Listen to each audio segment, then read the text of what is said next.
Hello morning, assalamualaikum warahmatullahi ta'ala wabarakatuh. Ito nga yung ipa-vlog natin ay tungkol ito sa pagkain ng mga baka at kambing at mga kabayo. Ito nga yung tawagin dito sa amin na sa lingwahe o Buluano lingwahe ay batong-batong daw.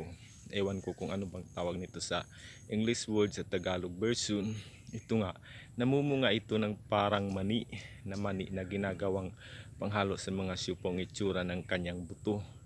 Pero kailangan ito mapadami natin ito sa buong bansa, yung ganitong klasing na damo pagkain ng mga kambing, baka, kabayo. Ito nga, marami itong punla kapag naghinog na siya. Kailangan ito i-collect ng billion, trillion sa kumun sa kinday sa all around of the universe. Pagkain ito, mahalagang pagkain ito para sa mga hayop. Ito nga ganitong uri ng damo ito.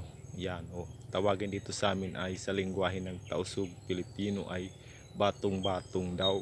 Maraming salamat mga bi sa ating taga-subaybay ng ating mga vlog.